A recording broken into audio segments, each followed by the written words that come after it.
Hello दोस्तों। आज हम कंप्यूटर का बहुत ही महत्वपूर्ण टॉपिक पढ़ने जा रहे हैं, जनरेशन ऑफ कंप्यूटर, जो सभी प्रतियोगी परीक्षाओं में एक महत्वपूर्ण टॉपिक है। तो आइए हम पढ़ते हैं जनरेशन ऑफ कंप्यूटर। तो कंप्यूटर की विकास 5 जनरेशन में किया गया है। तो आइए हम 5 जनरेशन को विस्तार से पढ़ते हैं। फर्स्ट जनरेशन, इसका विकास 1942 से 1956 के बीच किया गया, अथवा जो फर्स्ट जनरेशन है उसकी शुरुआत 1942 से हुई तथा इसका विकास 1942 से 1956 के बीच किया गया। इस जनरेशन के कंप्यूटर में इलेक्ट्रॉनिक डिवाइस के रूप में वैक्यूम ट्यूब का इस्तेमाल किया गया एवं डेटा स्टोरेज के लिए चुंबकीय ड्रम का इस्तेमाल किया गया तथा तीसरा पॉइंट है, इसका प्रोग्रामिंग भाषा के रूप में मशीन भाषा का इस्तेमाल किया गया।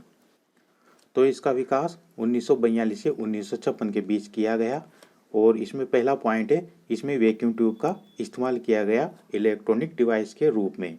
दूसरा पॉइंट है, डेटा स्टोरेज के लिए चुंबकीय ड्रम का इस्तेमाल किया गया और तीसरा पॉइंट है कि इसमें प्रोग्रामिंग भाषा के रूप में मशीन भाषा का इस्तेमाल हुआ। तो अब देखते हैं दूसरी generation, second generation of computer. तो इसका विकास 1956 से 1965 के बीच हुआ। तो आइए इसके बारे में देखते हैं। पहला पॉइंट है, इस पीढ़ी के कंप्यूटर में इलेक्ट्रॉनिक डिवाइस के रूप में ट्रांजिस्टर का उपयोग किया गया, अथवा इस जनरेशन में इलेक्ट्रॉनिक डिवाइस के रूप में ट्रांजिस्टर का इस्तेमाल किया गया। ट्रांजिस्टर की कार्य करने की क्षमता वैक्यूम ट्यूब से अधिक है तथा यह कम बिजली की खपत करता है। और तीसरा पॉइंट, इसमें डेटा स्टोरेज के लिए चुंबकीय टेप एवं चुंबकीय डिस्क का इस्तेमाल किया गया। और चौथा पॉइंट है, इसमें हाई लेवल लैंग्वेज के रूप में कोबोल एवं फोर्ट्रान लैंग्वेज का इस्तेमाल किया गया। तो कंप्यूटर की दूसरी जनरेशन में इसका विकास 1956 से 1965 के बीच हुआ। इसमें इलेक्ट्रॉनिक डिवाइस के रूप में ट्रांजिस्टर का इस्तेमाल हुआ और इसमें डेटा स्टोरेज के लिए चुंबकीय टेप एवं चुंबकीय डिस्क का इस्तेमाल हुआ तथा इसमें हाई लेवल लैंग्वेज के रूप में कोबोल एवं फोर्ट्रान का इस्तेमाल किया गया। आइए अब अगली पीढ़ी है third generation of computer.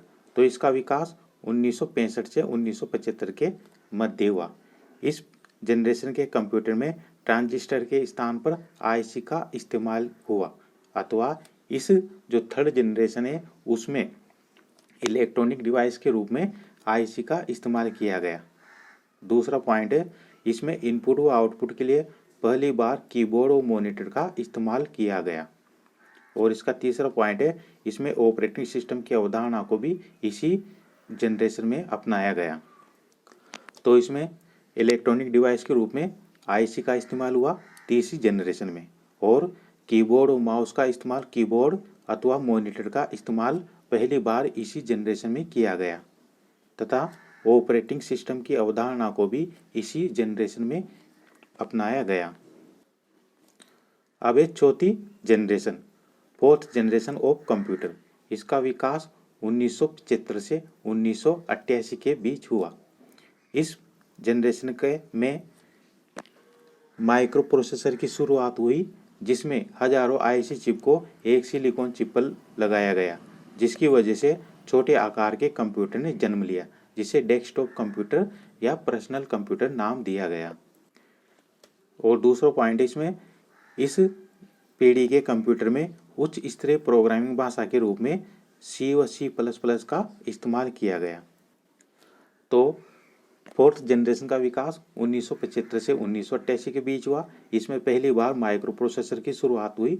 Micro processor की शुरुआत फोर्थ जनरेशन में ही हुई एवं इसमें प्रोग्रामिंग भाषा के रूप में C व C++ का इस्तेमाल किया गया।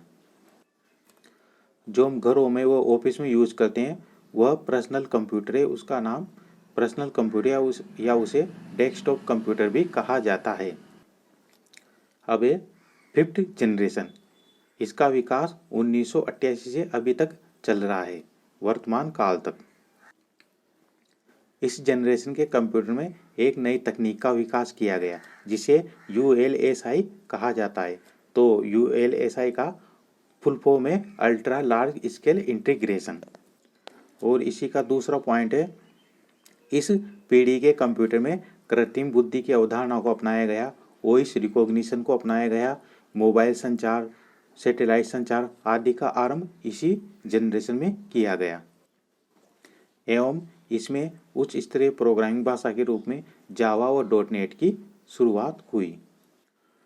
तो 5th जनरेशन ऑफ कंप्यूटर में इसका विकास 1988 से वर्तमान काल तक चल रहा है और इस पीढ़ी के कंप्यूटर में ही सर्वप्रथम नई तकनीक का विकास किया गया जिसे ULSI कहा जाता है, अल्ट्रा लार्ज स्केल इंटीग्रेशन कहा जाता है।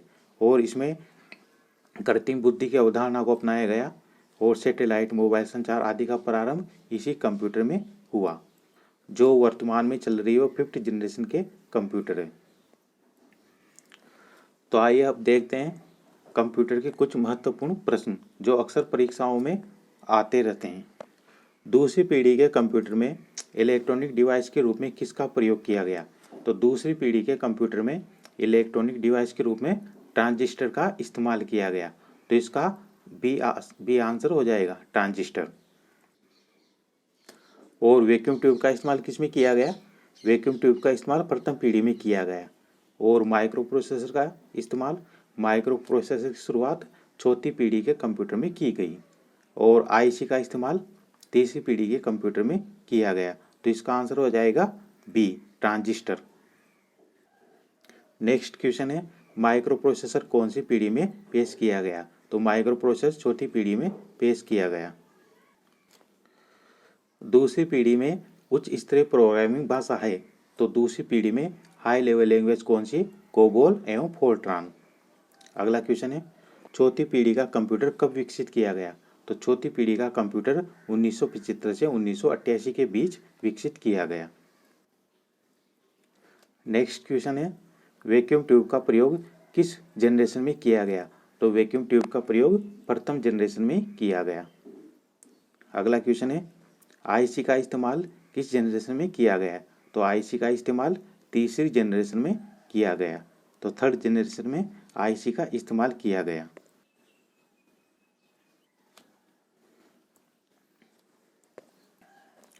तो दोस्तों, आपको वीडियो पसंद आया हो तो लाइक कीजिए और चैनल को सब्सक्राइब कीजिए। अगला टॉपिक होगा प्रिंटर।